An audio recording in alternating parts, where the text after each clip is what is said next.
नमो नमः।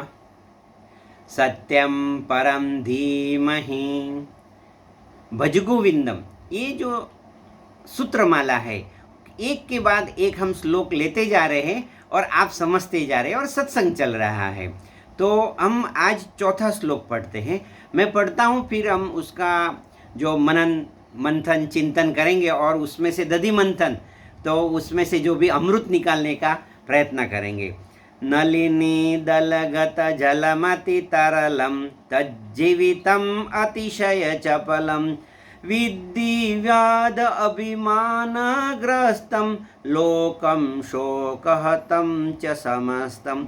शंकराचार्य जी बताते हैं कि आपको संसार को देखना है तो कैसे देखना है। आप संसार को देखते तो कैसे देखते होते? नलिनी दलगत जलमति तरलम, जैसे ये जो कमल का जो पत्ता रहता है उसमें एक पानी का बिंदु है, ऐसा जीवन जो है ना वो अत्यंत अल्प है।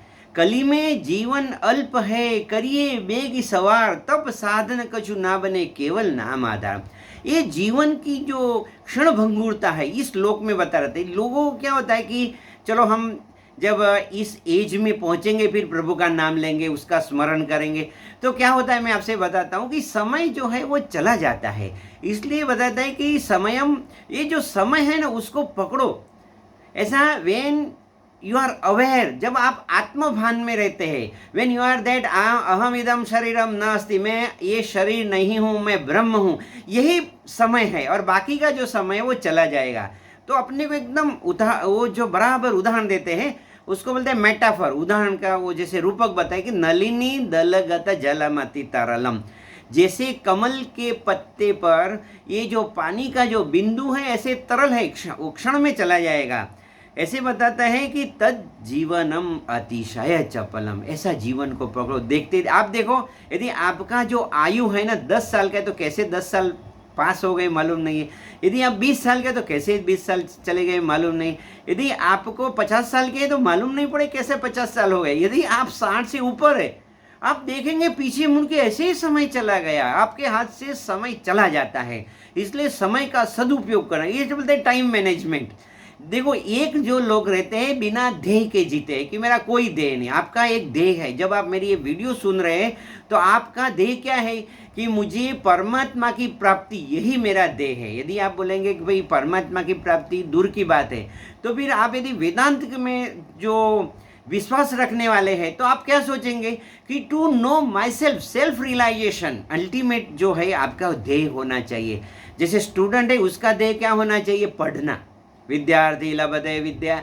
यदि आपको जैसे यू आर सर्टेन एज है तो धन के बारे में भी सोचो ऐसा, विद्यार्थी लभते विद्या धनार्थी लभते धनम, आपको धन भी कमाना है। फिर आपको क्या करना है? गृहस्थ जो धर्म है, जैसे अभी आप पति है या पत्नी है, आप जैसे बेटी है या बेटा है, तो उसका भी एक धर्म आपको निभाना है, ऐसा समझ लो। तो ऐसा धर्म, अर्थ, काम और मोक्ष, ये जो आपको मैं जो समझा रहा हूँ तो आपको एकदम समझना है। और जब आप ये समझेंगे तो आपके जीवन में बहुत अच्छा परिवर्तन और परिणाम आ जाएगा।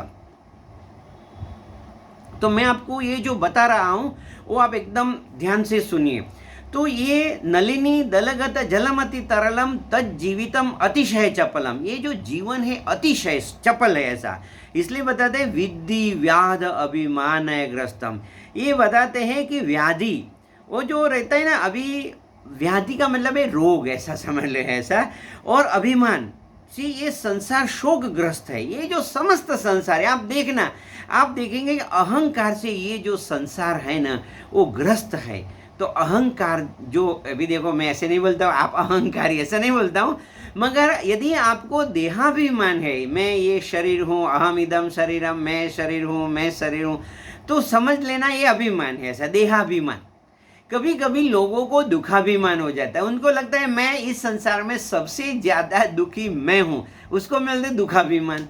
कभी कभी ऐसा लगता है कि ये दुखाभिमान को छोड़ो, गुरु हमार गारुड़ी कीनी मुझ पर महेर, मोरा बताया मरम का उतर गया सब जेर। ये जो हम गुरु के पास जाते हैं तो गुरु बताते हैं कि आप कौन हैं, आपका स्वरूप क्या है।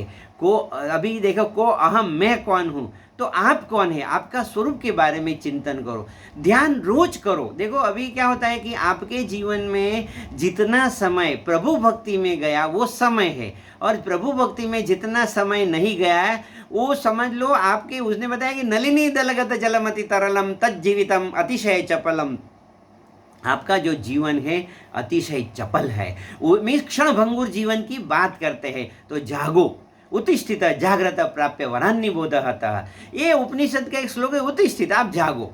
अभी लोग क्या करते हैं, वो जो जागने का मतलब है, तो इसमें तो देखो शास्त्र की जो बात है तो वो बहुत सूक्ष्म होती है।